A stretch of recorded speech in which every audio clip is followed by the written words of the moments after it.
avez, le docteur, vous avez la parole. Merci, Monsieur le Président. Donc, il s'agit dans cet amendement de remobiliser les médecins retraités. Vous savez que ça me tient particulièrement à cœur. On avait déjà eu l'occasion d'en discuter une première fois. Et effectivement, donc, le constat, c'est que dans certains territoires de la région Rhône-Alpes, on manque énormément de médecins pour répondre à l'offre d'appel de soins de premier recours. Or, en Auvergne-Rhône-Alpes, il y a près de 8500 médecins retraités qui aimeraient poursuivre une activité en temps partiel, mais qui sont empêchés par la lourdeur des charges.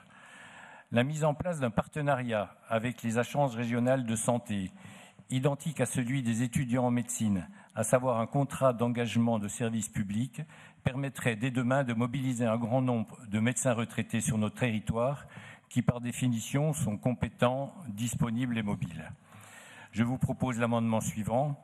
Mettre en place un partenariat avec les agences régionales de santé, un contrat d'engagement de service public identique à celui des étudiants en médecine pour remobiliser les médecins retraités.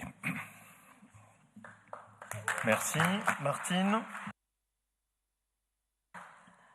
Oui, nous avons fait le choix, notre délibération est explicite, de miser sur de faire de la lutte contre la désertification médicale vraiment le lieu d'exercice des futures générations. Et nous misons pour l'avenir sur les futures générations de médecins. Nous ne sommes pas ciblés sur les médecins retraités qui représentent en effet des ressources importantes, mais ce n'est pas le choix que nous avons fait dans notre délibération.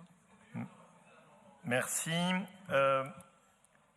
Globalement, là, mais on le verra sur un certain nombre des amendements qui sont posés d'un certain nombre de divers groupes, il y a des propositions qui sont intéressantes et qui sont des pistes sur lesquelles on n'avait pas nécessairement pensé.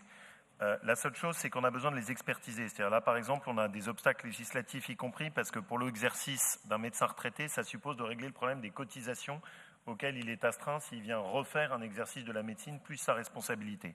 Donc je ne veux pas qu'on vote comme ça à la légère, mais je pense vraiment et sur les propositions des uns et des autres, la prévention qui a été proposée, cette dimension sur la e-médecine, ce qu'on a sur les médecins retraités, ça vaut la peine qu'on puisse avoir une séance de travail au sein de la commission pour voir comment est-ce qu'on peut compléter le dispositif de la première approche de Martine là-dessus. Donc à ce stade, un avis négatif pour les motifs, y compris législatifs qu'on peut avoir, mais je pense que sur l'ensemble des thèmes que vous posez, ça mérite qu'on puisse travailler une phase 2. Si jamais, dernière, on peut faire preuve de calme, c'est une bonne idée. J'ouvre le vote. Merci. Avec donc un avis négatif.